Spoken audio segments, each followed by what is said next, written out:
తండ్రి అయిన దేవునికి కృతజ్ఞతాస్తుతులు. అదే విధముగా కూడి ఉన్న మీ అందరికీ మరొకసారి మన ప్రభువును రక్షకుడునైన యేసుక్రీస్తు నామమున వందనాలు తెలియజేస్తూ ఉన్నాం. మనం గత కొద్ది కాలము నుంచి మరి యేసుక్రీస్తు ప్రభు వారి యొక్క అద్భుత కార్యక్రమాలను ధ్యానిస్తూ మనం ముందుకు వస్తూ ఉన్నాం.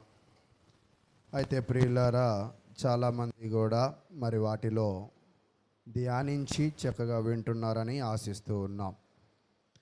అయితే ఈరోజు క్రైస్తవ జీవితంలో లేదా మానవ జీవితంలో చాలామందికి కూడా దైవికమైన ప్రశ్నలు చాలా ఉంటాయి.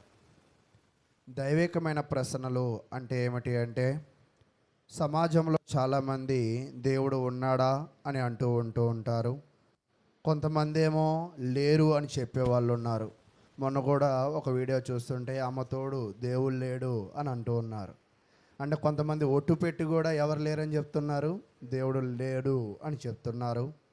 కొంతమంది అయితే దేవుడు ఉన్నాడు అని చెప్పేవాళ్ళు ఉన్నారు. అయితే ప్రియులారా, మన జీవితంలో మనం ఏదైనా మాట్లాడినప్పుడు ప్రభుత్వం వారు కూడా కోర్టులోకి వెళ్ళినప్పుడు ఒట్టి మాటకే కాదు కానీ మాటకు తగ్గ సాక్ష్యాధారాలు చూపించమంటారు. ఈరోజు మనము కూడా దేవుడు ఉన్నాడు అంటే సాక్ష్యాధారాలు చూపించాలి, ఒకవేళ లేడు అంటే కూడా సాక్ష్యాధారాలు చూపించాలి. అయితే దేవుడు ఉన్నాడు అని చెప్పాలంటే మనమైతే ఆధారాలు చూపించవలసిన వారమై ఉన్నాం. అయితే ఈరోజు జనాలు ఆధారాలను చూసిన తర్వాత వాళ్ళు నమ్మడము నమ్మకపోవడం అనేది వాళ్ళ ఇష్టం. కానీ ఆధారాలు చూపించవలసిన అవసరం అయితే మనకు ఉన్నది అని మనం తెలుసుకోవాల్సిన అవసరం ఉంది. ఈరోజు నేను ఒక ఉదాహరణగా ఒక విషయాన్ని నేను తెలియజేస్తూ ముందుకు వెళతాను. ఏంటి ఆ విషయం అంటే, దారిలో వెళ్తున్నప్పుడు రోడ్డు మీద బండి తోలుతూ ఉన్నప్పుడు మనము సడన్గా పోలీసులు కేసు రాస్తూ ఉన్నారు. పోలీసులు ఏం చేస్తున్నారండి? కేసు రాస్తూ ఉన్నారు. అయితే వెంటనే చాలామంది ఏం చేస్తారంటే, పోలీసులు రాస్తున్నారని భయపడి అప్పటికప్పుడు డిక్కీ ఓపెన్ చేసి లేదా దేనికైనా తగిలించుకున్న హెల్మెట్ని తలకు తగిలించుకొని వెళుతూ ఉంటారు. అంతేనా? లేదా ధైర్యంగా పోలీసులు రాస్తే రాసుకున్నారు మనకేంట్లే అని వెళ్ళిపోదామని అనుకుంటారా? ఖచ్చితంగా పోలీసు ఉన్నాడు అని చూడగానే వాళ్ళు ఏమైపోతారంటే భయపడతారు. భయపడి ప్రిపేర్ అయ్యి వెళ్తారు చక్కగా. అంటే హెల్మెట్, ఒకవేళ త్రిబుల్ రైడింగ్ ఉంటే అతనిని దింపేసి డబల్గా వెళ్ళడానికి ప్రయత్నం చేస్తారు. అయితే ఒక వ్యక్తి ఏమో పోలీసు ఉన్నాడు అని భయపడి హెల్మెట్ పెట్టుకుని త్రిబుల్ రైడింగ్ కాకుండా డబల్ రైడింగ్గా వెళ్తూ ఉన్నాడు. ఒక వ్యక్తి అయితే పోలీసు ఉంటే ఉన్నాడు మనకేంట్లే అని ఏం చేశాడంటే హెల్మెట్ పెట్టుకోకుండా త్రిబుల్ రైడింగ్తో వెళ్ళాడు. అర్థమవుతుందా? ఇక్కడ రెండు రకాల వ్యక్తులను చూస్తూ ఉన్నాం. పోలీసు ఉన్నాడు అని భయపడే వ్యక్తిని చూసాం, పోలీసు ఉన్న నాకేంట్లే అని భయపడని వ్యక్తిని కూడా మనం చూస్తూ ఉన్నాం. వీళ్ళిద్దరూ కూడా కొంచెం ముందుకు వెళ్ళిన తర్వాత వాళ్ళకు ఒక యాక్సిడెంట్ అయ్యింది. ఎవరికి అయిందంటే ఇద్దరికీ అయింది. ఇప్పుడు మీరు ధైర్యంగా మీకు ఒక ప్రశ్న వేస్తాను, చెప్పడానికి ప్రయత్నం చేయండి. వీళ్ళిద్దరిలో ఎవరికి బాగా గాయాలు జరుగుంటాయి? హెల్మెట్ లేని వారికి ఖచ్చితంగా గాయాలు జరుగుంటాయి అని మనం నమ్ముతూ ఉంటాం. అంటే ఇక్కడ మనం గమనించవలసిన విషయం ఏమిటి అంటే, పోలీసు ఉన్నాడు అని నమ్మినవాడు ఏం చేశాడంటే ముందుగా అతను చూశాడు పోలీసు ఉన్నాడో లేదో, పోలీసు ఉన్నాడో లేదో అనేది చూశాడు. చూసిన తర్వాత ఏం చేశాడు? ఉన్నాడని నమ్మాడు కాబట్టే భయపడ్డాడు. ముందు చూశాడు కాబట్టే నమ్మాడు కాబట్టే భయపడ్డాడు. భయపడిన తర్వాత అతను ఏం చేసుకున్నాడంటే జాగ్రత్తలు అనేది తీసుకున్నాడు. ఆ జాగ్రత్తలు తీసుకోవడం వల్ల అతనికి యాక్సిడెంట్ అయినా కూడా అతను ఏమయ్యాడంటే సేఫ్గా ఉన్నాడు. మరొక వ్యక్తి పోలీసు ఉన్నాడో లేదో గమనించలేదు, హెల్మెట్ పెట్టుకోలేదు, త్రిబుల్ రైడింగ్ వెళ్ళాడు, యాక్సిడెంట్ అయ్యింది.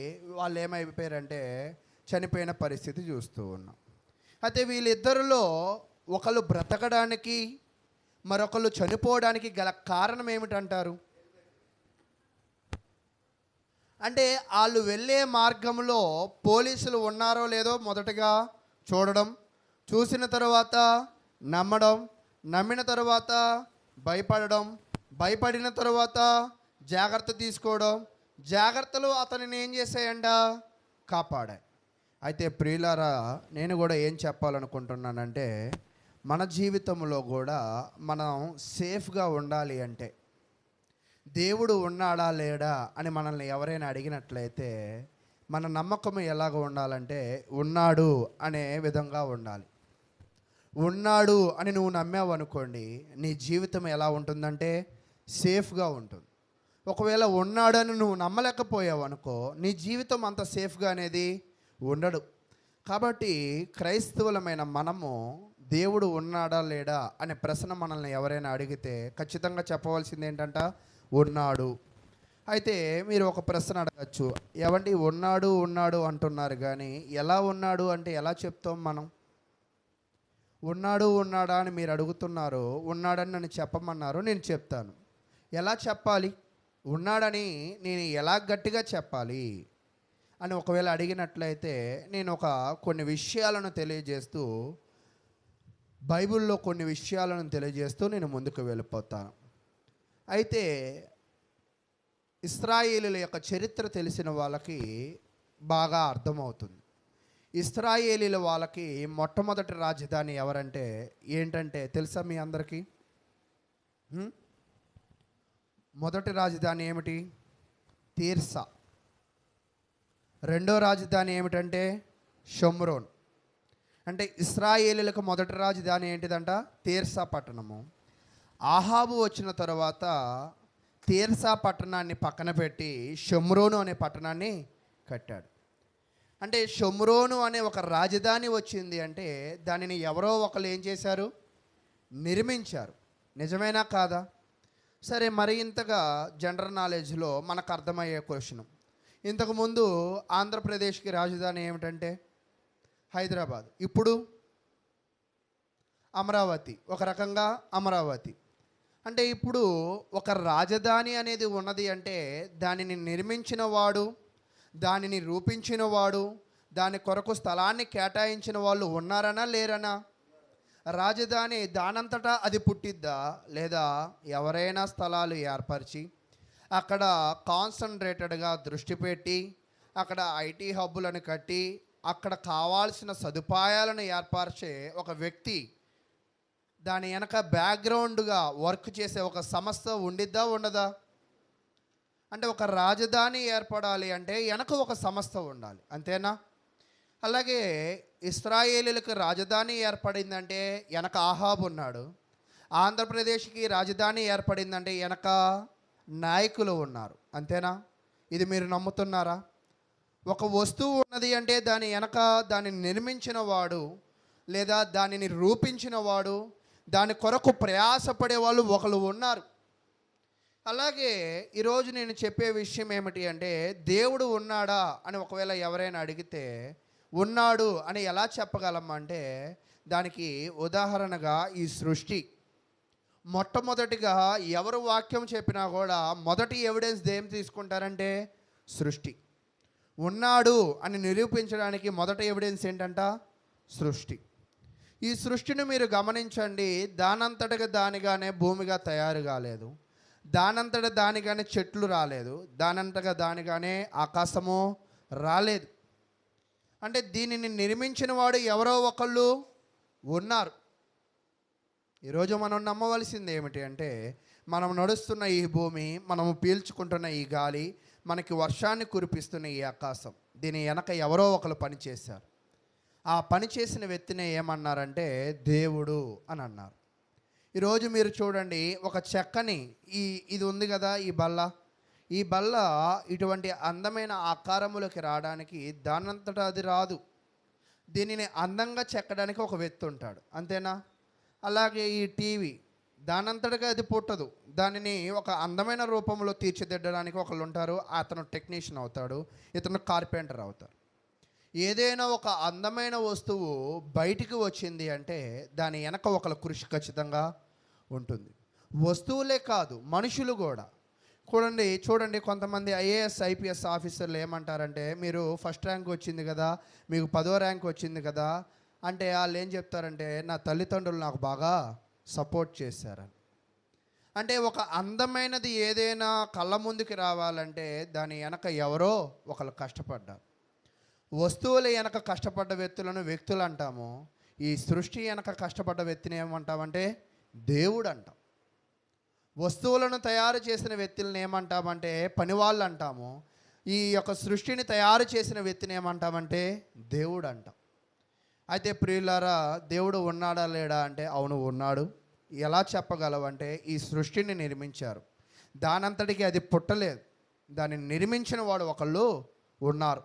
అయితే చూడండి, మీరు గమనించినట్లయితే మన జీవితంలో కొన్ని విషయాలు నేను చెప్పి ముందుకు వెళ్తాను. మనము వాడే ఫోన్ దగ్గర నుంచి, మనము వాడే టీవీ దగ్గర నుంచి, మనం వాడే గ్యాస్ పొయ్యి నుంచి ప్రతీదీ కూడా ఒక వస్తువు.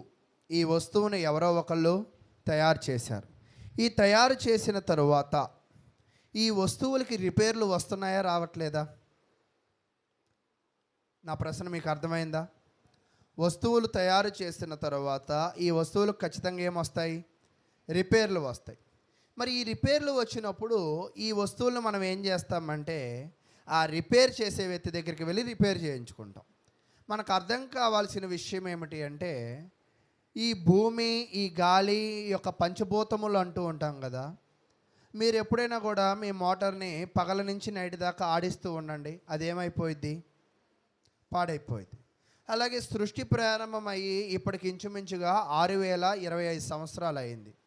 సృష్టి ప్రారంభమయ్యి ఇప్పటిదాకా 6025 సంవత్సరాలు అయింది. ఈ 25 సంవత్సరంలో సూర్యుడు తిరుగుతూనే ఉన్నాడు, చంద్రుడు తిరుగుతూనే ఉన్నాడు, బుధుడు తిరుగుతూనే ఉన్నాడు, గురుడు తిరుగుతూనే ఉన్నాడు, చాలా గ్రహాలు తిరుగుతూనే ఉన్నాయి. నిజమేనా కాదా? మరి వాటికి రిపేర్లు రావా? నా ప్రశ్న అర్థమైందా మీకు? అంటే దీనిని ఎవరో ఒకళ్ళు ఆపరేట్ చేస్తూ ఉన్నారు, దీనికి ఎవరో ఒకళ్ళు సర్వీస్ కూడా చేస్తూ ఉన్నారు. ఆయనే ఎవరంటే దేవుడు. కాబట్టి ఈరోజు మనము గాలి పీల్చుకుంటున్నాము, మనం భూమి మీద నడుస్తున్నాము, మనం ఆకాశం కింద ఉంటున్నాము అనేది నిజమైతే దేవుడు ఉన్నాడు అనే విషయము కూడా ఖచ్చితంగా నిజమే అని మనం నమ్మవలసిన అవసరం ఉంది. ఒక వ్యక్తి అడుగుతూ ఉన్నాడన్నమాట. ఏమని అడుగుతూ ఉన్నాడంటే, దేవుడు ఉన్నాడా అని అడిగినప్పుడు అతను ఏం చేశాడంటే పాలు తీసుకురమ్మన్నాడు. దేవుడు ఉన్నాడా అని అడిగినప్పుడు ఏం తీసుకురమ్మన్నాడంట? పాలు తీసుకురమ్మన్నాడు. పాలు తీసుకురమ్మని, దేవుడు ఉన్నాడా లేడా అని నువ్వు అడిగావు కదా, మనము ఈ పాల నుంచి వెన్న తీయాలి, వెన్న చూపించు అన్నాడు. ఏం చూపించాలంట? వెన్న దేని నుంచి వచ్చింది? పాల నుంచి వచ్చింది, చూపించు అని అన్నాడు. అదేంటి, అది కనపడదు కదా, అది కనపడాలంటే ప్రాసెస్ చేయాలి కదా. వెన్న తీయాలంటే ప్రాసెస్ ఏంటి? తోడు పెట్టాలి, మరగబెట్టాలి, తర్వాత ఫ్రిడ్జ్లో పెట్టాలి, చాలా చిలకాలి, అవన్నీ ఉంటాయి కదా. అవన్నీ చేసిన తర్వాత కనపడేది ఏంటి? వెన్న లేదా నెయ్యి. అంటే పాలలోంచి వెన్న వచ్చేది అనేది నిజమే, కానీ అది వెంటనే అది కనపడదు. దాని మీద పని జరిగిన తర్వాత వెన్న కనపడిద్ది, దాని మీద పని చేసిన తర్వాత నెయ్యి కనపడిద్ది, దాని మీద పని చేసిన తర్వాత మేగడ కనపడిద్ది, కానీ పదార్థము మాత్రం పాలే కనపడిద్ది. పని చేసిన తర్వాతే తన రూపము మారింది. అయితే ఎందుకు ఈ విషయాన్ని చెప్తున్నానంటే, అలాగే దేవుడు అనే అతను కనపడాలి అంటే నువ్వు ఈ సృష్టిని బాగా అబ్జర్వ్ చేయాలి. దేవుడు ఉన్నాడా లేడా అని అడిగితే కుదరదు. ఉన్నాడు అని నీకు అర్థం కావాలి అంటే దాని మీద నువ్వు వర్క్ చేయాలి, అంతే కదా. వెన్న రావాలంటే పాల మీద వర్క్ చేయాలి, నెయ్యి రావాలంటే పాల మీద వర్క్ చేయాలి. అలాగే దేవుడు ఉన్నాడా అని నువ్వు తెలుసుకోవాలంటే ఈ సృష్టి మీద నీ మనసును పెట్టాలి. అలా పెట్టినట్లయితే దేవుడు ఉన్నాడు అనేది నీకు అర్థమవుతూ ఉంటుంది. అయితే ప్రియులారా, ఇప్పటిదాకా నేను చెప్పిన విషయాలు ఏమిటంటే దేవుడు ఉన్నాడు. మొదటి సాక్ష్యం ఏంటంటే లోకమే. అయితే దేవుడు ఉన్నాడు అని నిరూపించడానికి, యేసు దేవుడే అయి ఉన్నాడని నిరూపించడానికి యేసుక్రీస్తు ప్రభువారు 3.5 సంవత్సరాలు ఈ భూమి మీద ఎంతగానో కష్టపడి ఉన్నాడు. ఈరోజు మనము అటువంటి విషయాలను నేర్చుకుని ముందుకు వెళదాం. చూడండి, మత్తయి సువార్త 14వ అధ్యాయం.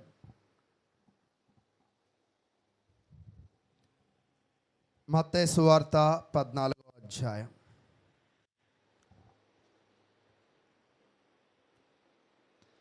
ఈ 14వ అధ్యాయంలో మనం చూస్తున్నప్పుడు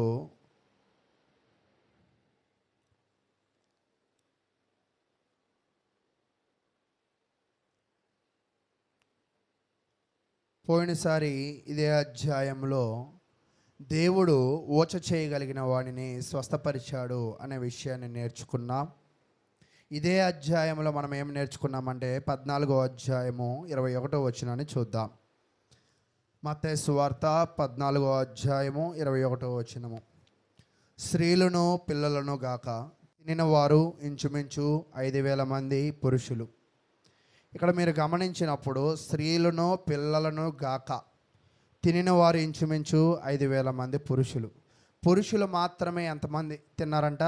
5,000 మంది. పురుషులు స్త్రీలు పిల్లలు కలిపితే ఇంచుమించుగా ఎంత అవ్వచ్చు? ఒక 15,000 నుంచి 20,000 మంది తినచ్చు. ఈ 20,000 మంది తిన్న ఆహారము ఏంటంటే 5 చేపలు, అంతేనా? 5 రొట్టెలు 2 చేపలను వాళ్ళు ఎంతమంది తిన్నారంటే ఇంచుమించుగా 20,000 మంది తిన్నదాకా మనం చూస్తూ ఉన్నాం. అది తినిన తర్వాత యేసుక్రీస్తు ప్రభువారు ఏం చేశారంటే ఆ పనిని ముగించి మరొక ప్రాంతానికి వెళ్ళిపోవాలనుకున్నారు. మరొక ప్రాంతానికి వెళ్ళిపోవాలనుకున్నప్పుడు ఏం జరిగింది అనేది చూద్దాం. 22వ వచనాన్ని చదువుకుందాం. వెంటనే ఆ జన సమూహములను తాను పంపివేయనంతలో తన శిష్యులు దోణి ఎక్కి తనకంటే ముందుగా అద్దరికి వెళ్ళవలనని ఆయన వారిని బలవంతము చేసెను. యేసుక్రీస్తు ప్రభువారు 3 రోజుల నుంచి కొండ మీద ఉన్నారు. కొండ మీద ఉన్న 3 రోజుల నుంచి ఉన్నవాళ్ళు ఆహారం ఏమీ తినకపోతే వాళ్ళందరికీ కూడా ఇంచుమించుగా 20,000 మందికి ఏం చేశాడంటే 5 రొట్టెలు 2 చేపలను ఆహారంగా పెట్టాడు. ఇది గొప్ప అద్భుతంగా మనం చూస్తూ ఉన్నాం. చూసిన తర్వాత ఆయన ఏం చేశాడంటే జనాలందరినీ పంపించేశాడు. అంటే జనాలందరూ వెళ్ళిపోయారు. ఆయనతో ఉన్న శిష్యులు కూడా ఏమైపోయారంట? వాళ్ళను కూడా పంపించేశాడు. మీరు నాకన్నా ముందుగానే అవతల వైపుకి వెళ్ళిపోండి అని చెప్పాడు. వెళ్ళిపోయిన తర్వాత ఈయన ఏం చేశాడు అనేది చూద్దాం. 23వ వచనం. ఆయన ఆ జనసమూహములను పంపివేసి ప్రార్థన చేయుటకు ఏకాంతముగా కొండ ఎక్కిపోయి సాయంకాలమైనప్పుడు ఒంటరిగా ఉండెను. అంటే వీళ్ళందరూ వెళ్ళేపాటికి సమయం ఎంత అయిందంటే సాయంకాలం అయింది. అంటే సాయంకాలం అంటే మన భాషలో ఒక 5 నుంచి 6 ఆ సమయం అనేది అర్థమవుతున్నప్పుడు యేసుక్రీస్తు ప్రభు వారి యొక్క జీవితంలో మనము నేర్చుకోవాల్సిన ఒక కోణం ఇక్కడ మనకు నేర్పిస్తూ ఉన్నాడు. చాలామంది కూడా ఇక్కడ ప్రార్థన చేసే వాళ్ళు ఉన్నారా అంటే చాలామంది చేతులు ఎత్తుతారు. ఎప్పుడు ప్రార్థన చేసుకుంటున్నారు అంటే పొద్దున్నే లెగ్గానే ప్రార్థన చేసుకుంటున్నాము అని అంటారు. వాస్తవానికి కొంతమంది తలలు ఊపుతారు, కానీ పొద్దున్నే లేచి ప్రార్థన చేయని వాళ్ళు కూడా ఉంటూ ఉంటారు. నిజమేంటంటే కానీ క్రైస్తవ జీవితంలో దేవుడు ఉన్నాడని నువ్వు నమ్మగలిగినట్లయితే, దేవుడు సృష్టికర్తని నువ్వు నమ్మగలిగినట్లయితే ఉదయమే లేచి నువ్వేం చేస్తావంటే ప్రార్థన చేస్తావు. అయితే ఉదయమే లేచి మనము ప్రార్థన చేస్తున్నాం, కానీ యేసుక్రీస్తు వారు ఆయన యొక్క జీవితంలో ఏం చేసేవాడంటే ప్రార్థన చేయడానికి ఉదయం లేచేవాడు. ఉదయం లేచి ప్రార్థన చేయడం కాదు, ప్రార్థన చేయడానికి ఏం చేసేవాళ్ళంట? ఉదయం లేచేవాళ్ళు. ఇక్కడ కొంతమందిని కూడా చూస్తూ ఉంటాం. మరి పంపులు వచ్చే టైం 2కో 3కో మోటార్లు వేసుకోవడానికి ఏం చేస్తారంటే మోటార్ వేయడానికి నిద్ర లేగుస్తారు.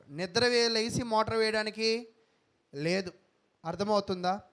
అంటే మనం దేనికైనా ప్రాధాన్యత ఇచ్చినట్లయితే, దేని మీదైనా దృష్టి నిలబెట్టినట్లయితే దానికంటూ ఒక సమయాన్ని నిర్ణయిస్తూ ఉంటాం. యేసుక్రీస్తు ప్రభువారి యొక్క కాలంలో ఆయన ప్రవర్తన ఎలా ఉండేదంటే ఆయన ప్రార్థన చేయడానికి ఉదయమే లేచేవాడు. ఉదయమే లేచి అక్కడ ఉన్న ఒలీవ కొండల వైపు లేదా కొండ ప్రాంతాల వైపు ఆయన వెళ్ళి ఏకాంతముగా ఆయన ఏం చేసేవాడంటే ప్రార్థన చేసుకునేవాడు. ప్రార్థన చేయడానికి ఆయన లేచేవాడు. లెగగానే ఎక్కడ పడితే అక్కడ మోకరించడం కాదు, ఈ ఏకాంతమైన స్థలంలోకి వెళ్ళి మోకరించుకునేవాడు. అలా మోకరించుకుని ప్రార్థన చేసే అటువంటి అలవాటు ఎవరికి ఉందంటే యేసుక్రీస్తు ప్రభువారికి ఉంది. అయితే 5 రొట్టెలు 2 చేపలను అంతమందికి పంచిన తర్వాత ఆ గొప్ప అద్భుతము తర్వాత జనాల అందరినీ కూడా పంపివేసి ఆ సాయంకాల సమయమందు ఆయన ఒంటరిగా కొండపైకి వెళ్ళి మరలా ఆయన ఏం చేశాడంట, ప్రార్థన చేసుకున్నాడు అని తెలియజేస్తుంది. ప్రార్థన చేసిన తర్వాత ఆయన మరలా కొండ దిగి ఆయన ఆయన కూడా పడవలో అవతలకు వెళ్ళిపోవాలనుకున్నాడు. అయితే అప్పుడు ఏం జరిగింది అనేది పరిశీలన చేద్దాం. అప్పటికి ఆ దోణి దరికి దూరముగా నుండగా గాలి ఎదురైనందున అలల వలన కొట్టబడుచుండెను. ఇక్కడ మీరు గమనించినప్పుడు యేసుక్రీస్తు ప్రభువారు అంతకుముందే ఏం చేశాడంటే జనాలను తన శిష్యులను ఓడలో వెళ్ళిపోమన్నాడు అవతలకి. వెళ్ళిపోమని ఈయన ఏం చేశాడు, కొండపైకి ఎక్కి ప్రార్థన చేసుకున్నాడు. ప్రార్థన చేసుకుని మరలా కిందకి దిగాడు. కిందకి దిగినప్పుడు ఆ ఓడ ఇంచుమించుగా కొంతమంది ఏం చెప్తున్నారంటే ఒక 5-6 మైళ్ళు దూరం వెళ్ళిపోయింది. ఆ దూరం వెళ్ళిపోయినప్పుడు పరిస్థితి ఎలాగున్నది, వాతావరణ పరిస్థితి ఎలా ఉంది? వాతావరణ పరిస్థితి ఎలా ఉన్నది అంటే గాలి ఎదురైనందున, బాగా గాలి వాన అంటూ ఉంటాం కదా, బాగా గాలి ఎదురైనప్పుడు ఈ ఓడ ప్రయాణం మరింతగా ముందుకు వెళ్ళడం, అలల చేత మరింతగా ముందుకు వెళ్ళడం అనేది చూస్తూ ఉన్నాం. అలా చూస్తూ ఉన్నప్పుడు ఇప్పుడు సమయం ఎంత అంటే రాత్రి 4వ జాము. ప్రార్థన చేసినప్పుడు సమయం ఎంత అన్నాడు, సాయంత్రము 6 గంటలు అన్నాడు. ఈయన పైకి వెళ్ళి ప్రార్థన చేసి మరలా కిందకు వచ్చి ఓడ చూశాడు ఎక్కడ దాకా వెళ్ళిందా అని. ఇంచుమించుగా ఒక 5-6 మైళ్ళు దూరంలో ఉంది. వాతావరణం ఎలా ఉందంటే బాగా గాలి వీస్తూ ఉంది. వీస్తూ ఉన్నప్పుడు ఈయన కూడా అటు వెళ్ళిపోవాలి. ఈయన కూడా అటు వెళ్ళిపోవాలంటే ఓడలోకి వెళ్ళాలి. ఇప్పుడు జరుగుతున్న పరిస్థితి ఏమిటి అంటే సమయం ఎంత అంటే రాత్రి 4వ జాము. రాత్రి 4వ జాము అంటే ఎంత అంటే పగటిపూట 3 గంటల నుంచి 6 గంటల లోపు ఉన్న సమయమును ఏమంటారంటే 4వ జాము అంటారు. రాత్రి దాటిద్ది కదా, 12 దాటిద్ది కదా, దాటిన తర్వాత 3 వచ్చింది కదా, 3, 4, 5, 6 అంటారు కదా, 3, 4, 5, 6 ఈ మధ్య కాలమును ఏమంటారంటే 4వ జాము అంటారు. అంటే మీరు ఇక్కడ అర్థం చేసుకోవాల్సిన విషయం ఒకటి బాగా ఉంది. సాయంకాలం ప్రార్థనకు వెళ్ళాడు, మరలా సమయం చూసినప్పుడు రాత్రి 4వ జాము. అంటే ఎంతసేపు ఈయన ప్రార్థన చేసి ఉంటాడు?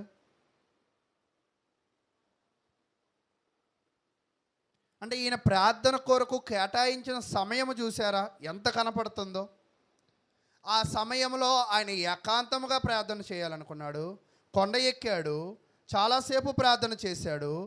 అయితే ఇంత ప్రార్థన పరుడుగా యేసుక్రీస్తు ప్రభువారు ఈ భూమి మీద బ్రతికి ఉన్నారు. అంత ప్రార్థనా పరుడుగా భూమి మీద బ్రతకగలిగాడు కాబట్టే అన్ని గొప్ప అద్భుతాలు చేయగలిగాడు.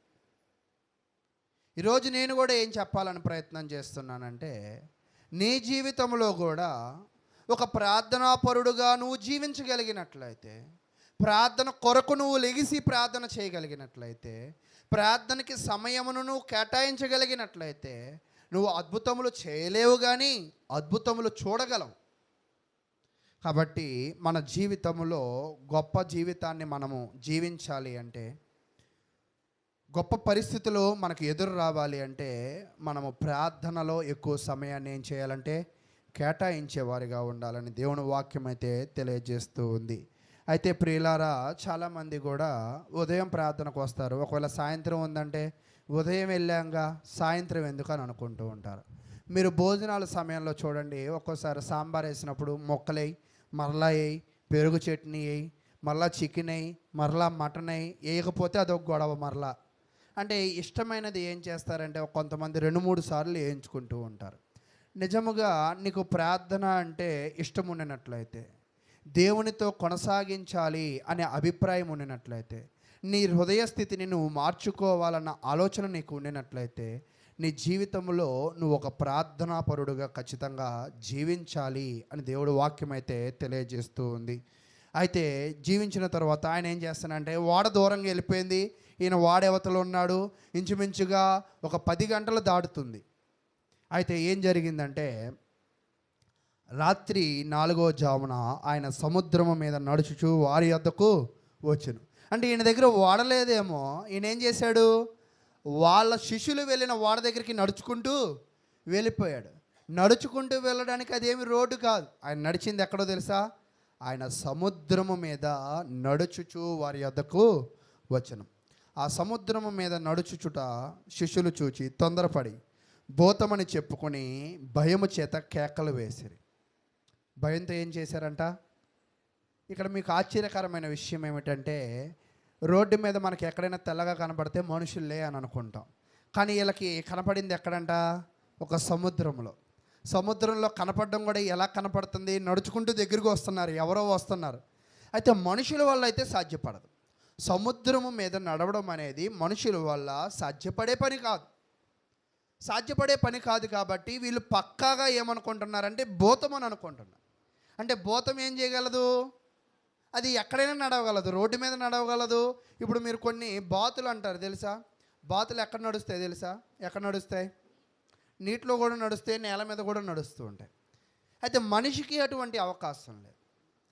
నీటిలో మునుగుతాం, నేల మీద నడుస్తూ ఉంటాం. అయితే కాబట్టి మనిషి అయితే నడవడానికి సాధ్యపడదు. వీళ్ళకి భయం పట్టుకుంది. ఏం భయం పట్టుకుందంటే ఇది భూతమే అని భయం పట్టుకుని వీళ్ళు ఏం చేస్తున్నారంటే కేకలు వేస్తున్నారు. మనం కేకలు ఎప్పుడు వేస్తాం? కేకలు ఎప్పుడు వేస్తాం? నా ప్రశ్న బాగా ఆలోచన చేయడానికి ప్రయత్నం చేయండి. కేకలు ఎప్పుడు వేస్తాం? ఇప్పుడు మీరు బట్టలు ఉతుకుతూ ఉన్నారు రవీస్ కాలువలో, మీ గొడ్లేవో ఎటో బకెట్ ఎవరో తంతే అటు పోయి అటా వెళ్ళిపోతూ ఉంది. కేకలు వేస్తున్నారు, పట్టుకోండి పట్టుకోండి పట్టుకోండి అంటున్నారు. ఎందుకు కేకలు వేస్తున్నారంటే ఎవరో ఒకరు సహాయం చేస్తారు. కానీ వీళ్ళున్నది కేకలు వేస్తున్నారు. వీళ్ళు కేకలు వేస్తే చుట్టూ సముద్రంలో సహాయం చేయడానికి ఏ నాదుడైనా ఉన్నాడా? అంటే ఎవరూ లేకపోయినా కేకలు వేస్తున్నారు. అంటే ఒక్కోసారి కేకలు సహాయం కొరకే కాదు, భయం వేసినా వేస్తాం. అంతేనా? కేకల్లో రెండు రకాల కేకలు, సహాయం కొరకు వేసే కేకలు, భయంతో వేసే కేకలు కూడా. మీరు చూడండి, జైంట్ బిల్ అనేది ఉంటుంది తెలుసా మీకు? కింద దాకా వస్తే ఏం పెద్ద అనిపించదు, కొంచెం పై దాకా వెళ్తే కూడా ఏం అనిపించదు. కొంచెం మధ్యలో 45% అది ఎత్తుకెళ్ళినప్పుడు గుండె కొంచెం దడ పెంచుకుంటుంది. చాలామంది చెప్తుంటారు దడ పెట్టకూడదంటే బాగా అరువు అంటారు. అరిస్తే ఆ భయం పోయిద్ది, ఆ దడ తగ్గిద్దని. అలాగే వీళ్ళు కూడా భయపడుతూ కేకలు వేస్తూ ఉన్నారు. ఆ కేకలు వేస్తూ ఉన్నప్పుడు ఎందుకు ఆ కేకలు వేస్తున్నారంటే బాగా భూతమని వీళ్ళు భయపడిపోతున్నారు. అప్పుడు వెంటనే యేసు ధైర్యము తెచ్చుకునుడి, నేనే, భయపడకూడని వారితో చెప్పగా. అంటే యేసుక్రీస్తు ప్రభు వారిని వీళ్ళు ఏం చేయలేదంటే గుర్తించలేకపోయారు. గుర్తించలేకపోవడం వల్ల వాళ్ళు ఏమైపోయారు? భయపడ్డారు. ఒకవేళ వచ్చే అతను యేసే అని గుర్తించగలిగితే భయపడేవాళ్ళు కాదు. అంటే వచ్చేది యేసు కాదు, భూతము అని అనుకున్నారు కాబట్టి వాళ్ళు భయపడినట్లుగా మనం చూస్తూ ఉన్నాం. అయితే ఇక్కడ ఒక విషయాన్ని నేను మీకు నేర్పించే ప్రయత్నం చేస్తాను. ఈరోజు మీరు కూడా ప్రార్థనకి వస్తే మేలు అని గ్రహించగలిగితే, ప్రార్థనలో ఏకీభవిస్తే మీకు ఆశీర్వాదము అని మీరు గ్రహించగలిగితే, మీరు రారు అనే కేకలు వేరు. యేసు అని తెలిస్తే కేకేసేవాడు కాదు, యేసు అని తెలియదు కాబట్టి భయంతో కేకలు వేశారు. అలాగే మన జీవితంలో కూడా మనము ప్రార్థనల వల్ల, ప్రార్థనలో ఏకీభవించడం ద్వారా మనకు వచ్చే మేలులు మనకు అర్థమైతే మనం కేకలు వేయం. రెండోది, దేవుడు మనతో ఉన్నాడు అన్న ధైర్యము ఒకవేళ మనలో ఉండగలిగినట్లయితే వస్తున్న ఎటువంటి సమస్యలకు కూడా మనం భయపడం. ముందుగా దేవుడు ఏం చేయమన్నాడంటే ప్రార్థనాపరుడుగా ఉండమంటున్నాడు. ప్రార్థనాపరుడుగా ఉంటే నువ్వు ఎలా ఉండగలవు? ధైర్యముగా ఉండగలవు.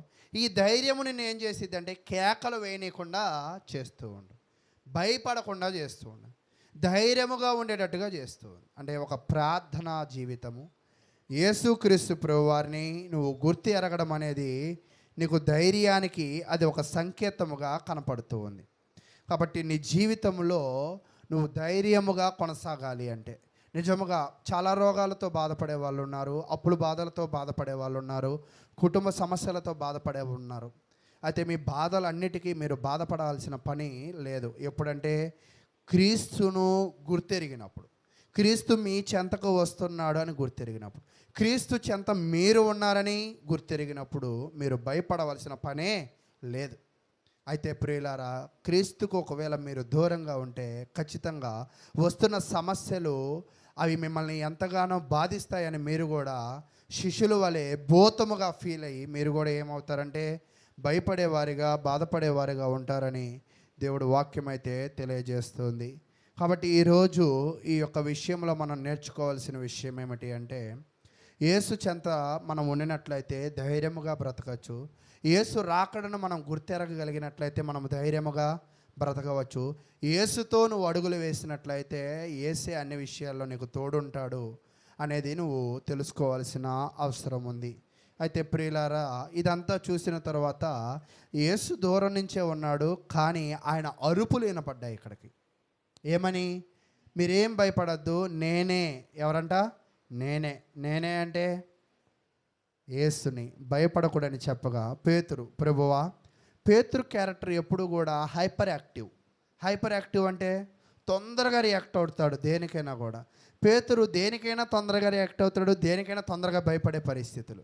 అయితే ఈ పేతురు ఏం చేశాడంటే, అయ్యా, మనుషులు చేయలేనిది నువ్వు చేసావు, నేల మీద నడిచావు కదా, అయితే నేను కూడా నీళ్ళ మీద నడిచి నీ దగ్గరికి వస్తానయ్యా. అంటే పేతురు యొక్క ఇంటెన్షన్ ఏంటి? పేతురు యొక్క ఆలోచన ఏంటంటారు? ఇప్పుడు పిల్లలు కూడా గబుక్కున చీకటి సమయంలో భయం వేస్తే వెంటనే వచ్చి ఏం చేస్తారు? తల్లిదండ్రులను హత్తుకుంటారు. ఎందుకు హత్తుకుంటారంటే భయం పోవడానికి. పేతురు ఇంకా షాక్లో ఉన్నాడు ఒక రకంగా. ఆ షాక్లో నుంచి బయటికి రావాలంటే ఎవరిని వెళ్ళి హత్తుకోవాలనుకున్నాడు? ఎవరి దగ్గరికి వెళ్ళాలనుకుంటున్నాడు? పేతురు యేసు దగ్గరికి, అయ్యా నీకు సెలవైతే నేను నీళ్ళ మీద నడిచి నీ దగ్గరికి వస్తానయ్యా అని అడుగుతున్నాడు. అడగగానే ఆయన రమ్మనగానే పేతురు దోణి దిగి యేసునొద్దకు వెళ్ళుటకు నీళ్ళ మీద నడిచెను. కానీ ఈరోజు మీరు గమనించినట్లయితే దేవుని దగ్గరికి రావాలన్న ఆలోచన నీలో ఉండినట్లయితే నీ భయాలు పోగొట్టే బాధ్యత ఆయన తీసుకుంటాడు. నీ బాధలను పోగొట్టే బాధ్యత ఆయన తీసుకుంటాడు. నీ అవసరాలను తీర్చే బాధ్యత ఆయన తీసుకుంటాడు. కాబట్టి పేతురులాగా మనము కూడా యేసు చెంత ఉండగలిగినట్లయితే మన భయాన్ని పోగొట్టుకోవచ్చు. అయితే పేతురుకి ఇప్పటిదాకా భయం ఏమిటంటే భూతం అనే భయములో భయపడుతూ ఉన్నాడు. పేతురుకి ఇప్పుడు మరొక భయం వచ్చింది. ఏంటంటే ఆ సముద్రము మీద 4వ జామున ఏమవుతుందంటే పెద్ద గాలి వస్తుంది. అంటే ఈ గాలికి ఏమైపోతా అనుకున్నాడంటే ఇతను మునిగిపోతాడేమో అని భయపడ్డాడు. ఇప్పటిదాకా దేనికి భయపడ్డాడు? భూతానికి భయపడ్డాడు. ఇది భయపడే ఆయన దగ్గరికి వెళ్ళాలనుకున్నాడు. కొంచెం 4 అడుగులు వేసిన తర్వాత ఏమైపోయాడు? మళ్ళీ గాలికి భయపడ్డాడు. గాలికి భయపడిన తర్వాత నడిచే వ్యక్తి ఏమైపోయాడంటే ఆయన మునిగిపోయాడు. మునిగిపోయిన తర్వాత పేతురు ఏమంటున్నాడంటే, ప్రభువా, 30వ వచనం, ప్రభువా నన్ను రక్షింపమని కేకలు వేశాను. ఇంతాకేమో భూతం ఉందని కేకలు వేశాడు. దేవుడేమో తన మాట చేత ధైర్యపరిచాడు. అంతేనా? ఇప్పుడేమో నీ దగ్గరికి వస్తానయ్యా అన్నాడు. ఇప్పుడు గాలికి భయపడ్డాడు. గాలికి భయపడితే ఇప్పుడు యేసు ఏం చేశాడంటే చేతులతో అతనిని పైకి లేపాడు. ఇక్కడ మీరు గమనించినట్లయితే యేసు ధైర్యపరిచిన 2 సంఘటనలు, ఒకటేమో మాటలతో ధైర్యపరిచాడు, ఒకటేమో చేతలతో ధైర్యపరిచాడు. కాబట్టి ప్రియులారా, యేసుక్రీస్తు ప్రభువారిని ఒకవేళ మనం నమ్ముకోగలిగినట్లయితే మనలో ఉన్న అల్ప విశ్వాసాన్ని విడిచిపెట్టాలి. మనలో ఉన్న అల్ప విశ్వాసం ఏమిటంటే, దేవుడు ఉన్నాడా, దేవుడు ఈ పని చేయగలడా, ఇంత పెద్ద పని అనుకున్నాను కదా, దేవుడు నాకు ఉపయోగపడతాడా, దేవుడు సహకరిస్తాడా అని మనము ఎటువంటి అల్ప విశ్వాసాన్ని మనం పెట్టుకోకూడదు. ఒకవేళ దేవునిని మనం నమ్ముకోగలిగినట్లయితే మనలో ఉన్న అల్ప విశ్వాసాన్ని తీసివేసి మన హృదయాలను విశ్వాసముతో నింపుకోగలిగినట్లయితే దేవుడు మనలను తన మాటల ద్వారా సహాయపడతాడు, ధైర్యపరుస్తాడు. తన చేతల ద్వారా కూడా ఆయన మనకు ఏం చేస్తాడంట? సహాయపడేవాడిగా ఉంటాడు. కానీ నువ్వు ఆయన మాటలను, ఆయన చేతలను గుర్తించగలిగే వ్యక్తిగా ఉండాలి. ఇప్పుడు యేసుక్రీస్తు ప్రభువారు దూరంగా నడుస్తూ ఉన్నారు. నేనే అని చెప్పారు కదా.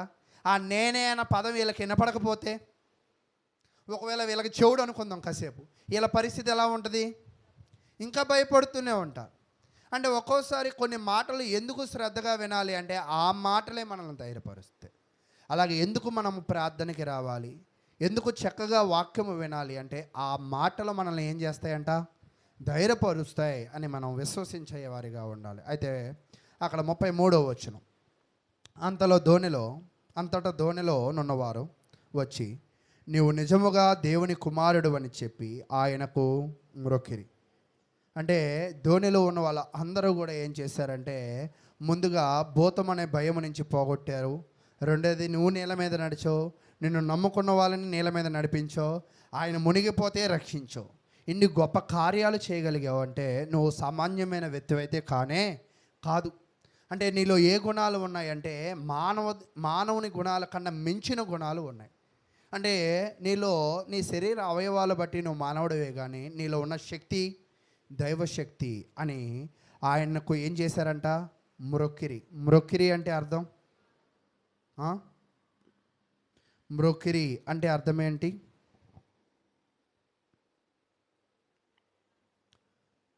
మ్రొక్కిరి అంటే ఏంటి అర్థం? అక్కడ ఇంగ్లీష్లో కూడా చెప్తున్నాడు చూడండి, వర్షిప్డ్ అంటే ఆరాధించారు. అంటే యేసు వారి యొక్క భయాలు తీర్చినందుకు ఆరాధించారు, యేసు వాళ్ళకి సహాయపడినందుకు ఆరాధించారు, యేసు వాళ్ళని ధైర్యపరిచినందుకు ఆరాధించారు. అయితే ఇప్పుడు చెప్పండి, దేవుడు ఉన్నాడా లేడా అని ఒకవేళ వాళ్ళని అడిగితే వాళ్ళు ఎవరిని చెప్తారు దేవుడని? యేసుని దేవుడు అంట. ఎందుకు దేవుడు అంటారు? దేవుడు అంటే అర్థం ఏమిటంటే రక్షించేవాడు. ఆయన రక్షిస్తాడు కాబట్టి ఆయన ఏమై ఉన్నాడంట, దేవుడై ఉన్నాడు. కాబట్టి చాలామంది ఏమంటారంటే యేసుక్రీస్తుని మనం ఆరాధించవచ్చు అంటే, అవును ఖచ్చితంగా ఆరాధించాలి. ఇదిగోండి చెప్తున్నారు, శిష్యులు ఏం చేశారంటే ఆయనకు వర్షిప్డ్ అంటే ఆరాధించినట్లుగా మనం చూస్తున్నాం. కాబట్టి ప్రియులారా, ఈరోజు మన జీవితంలో కూడా దేవుని నువ్వు ఆరాధించగలిగినట్లయితే, రివర్స్లో వాళ్ళు శ్రమల పాలైన తర్వాత, శ్రమల నుంచి విడిపింపబడిన తర్వాత, వాళ్ళ భయాలు తీరిన తర్వాత ఆయనను ఏం చేశారంట, ఆరాధించారు. కానీ మనం ఏం చేయాలంటే, మనము ఆరాధించినట్లయితే మనలను ధైర్యపరుస్తాడు, మనము ఆరాధించినట్లయితే మన ఇబ్బందుల్లో సహాయకుడిగా ఉంటాడు, మన ఆరాధించినట్లయితే దేనిలో అయితే నువ్వు కృంగిపోతున్నావో దానిలోంచి నిన్ను బయటికి ఆయన లాగుతాడు. వాళ్ళ యొక్క అనుభూతి వేరే, మన అనుభూతి ఇలాగ ఉండాలి. ఆరాధించగలిగినట్లయితే ఆయన సహాయకుడిగా ఉంటాడు. కాబట్టి మీ జీవితంలో ఏ కార్యక్రమమైనా వెనక పెట్టవచ్చు, ఏ కార్యక్రమమునైనా నిర్లక్ష్య పెట్టవచ్చు, కానీ ఆరాధన అనే కార్యక్రమాన్ని ఎన్నడూ కూడా మనం నిర్లక్ష్యం చేయకూడదు. ఎప్పుడైతే నువ్వు నిర్లక్ష్య పెడుతున్నావో పేతురులాగా ఒక అల్ప విశ్వాసిగా ఉంటావు. ఎప్పుడైతే నువ్వు అల్ప విశ్వాసిగా ఉంటావో నువ్వు ఖచ్చితంగా మునిగిపోతావు. మరలా నిన్ను లేపేవాడు ఎవరు రావాల్సిందే? నీ కుటుంబం లేపాలంటే వాళ్ళ కాదు, నీ సహోదరులు లేపాలంటే వాళ్ళ కాదు, నీ తల్లిదండ్రులు లేపాలంటే వాళ్ళ కాదు, మనుషుల వల్ల సాధ్యపడదు. అంటే మనము ఆరాధించకపోవడం వల్ల ఆ మునుగుడు నుంచి లేపగలిగిన మనుషులు ఎవరును కూడా ఉండరు. లేపడానికి మరలా ఎవరు రావాలంటే ఆయనే రావాలి. కాబట్టి ప్రియులారా, మన జీవితంలో ఆరాధనకి అనే దానికి ప్రాధాన్యత ఇవ్వాలి, ప్రార్థన అనే దానికి బాగా ప్రాధాన్యత ఇవ్వాలి. ఈ ప్రాధాన్యత ఇచ్చిన కుటుంబాలు అనుదినము కూడా వర్ధిల్లేవారుగా ఉంటారు. ఈరోజు నీ జీవితంలో నీవు వర్ధిల్లాలి అంటే, నీ జీవితము నీ కుటుంబం సుఖ సంతోషాలతో సమాధానమైన పరిస్థితుల్లో ఉండాలంటే ఆయనను ఆరాధించడం నేర్చుకోవాలి, ఆయనకు ప్రార్థించడం నేర్చుకోవాలి. నేర్చుకున్న తర్వాత వారందరికీ వెళ్ళి గిన్నెసరెతు దేశమునకు వచ్చిరి. అంటే మీకు తెలుసా, గలిలయ సముద్రం ఎక్కడ ఉంటుంది, గిన్నెసరెతు దేశము ఇక్కడ ఉంటుంది అని మనం మ్యాప్ పాయింట్లో మనం చూసిన తర్వాత అక్కడ జనులు ఆయన గుర్తుపట్టి ఏం చేశారంటండి, గుర్తుపట్టి చుట్టుపట్ల ఉన్న ఆ దేశమంతటికి వర్తమానము పంపి రోగుల అందరినీ ఆయన యొద్దకు తెప్పించి, జనాలంట యేసు వస్తున్నాడని చూచి వచ్చిన వ్యక్తిని ఏం చేశారంట, గుర్తుపట్టి రోగములతో ఉన్న వాళ్ళ అందరినీ పిలిపించి యేసు దగ్గర నిలవబెట్టి వీరిని నీ వస్త్రపు చెంగు మాత్రము ముట్టనిమ్మని ఆయనను వేడుకొనిరి. మనం కూడా పోయినసారి చూసాం, వన్ టచ్. పోయిన ఆదివారం సాయంకాలం నేర్చుకున్నాం, వన్ టచ్. ఒక రక్తస్రావరం కలిగిన స్త్రీ ఏం చేసిందంటే యేసుక్రీస్తుని, అయ్యా ఒక్కసారి నిన్ను తాకుతా అని ఆయన పై వస్త్రమును మాత్రమే తాకి ఏం చేసిందంట, తను 12 సంవత్సరములుగా బాధపడుతున్న ఆ రోగము నుంచి, ఆ యొక్క అపవిత్రత నుంచి ఆమె ఏమైందంటే రక్షింపబడింది. ఈరోజు యేసును గుర్తుపట్టగలిగారు కాబట్టి యేసు దగ్గరికి వచ్చిన వాళ్ళందరూ కూడా ఆయన పై వస్త్రమును పట్టుకుని ఆయన ఏమయ్యారంట, స్వస్థత పొందారు. ఒకవేళ యేసును గుర్తుపట్టలేకపోతే వాళ్ళు మేలు పొందేవాళ్ళ? ఈరోజు మీ జీవితంలో ఇప్పటిదాకా నేను చెప్పిన విషయాలన్నీ కూడా చూడండి. పోలీసు ఉన్నాడు అని గుర్తుపట్టగలిగితే జాగ్రత్తగా వెళతావు. జాగ్రత్తగా వెళితే ఆ జాగ్రత్త నీకేమిచ్చిద్దంట, క్షేమముని ఇచ్చింది. అలాగే యేసుక్రీస్తు ప్రభు వారిని గుర్తుపట్టారు.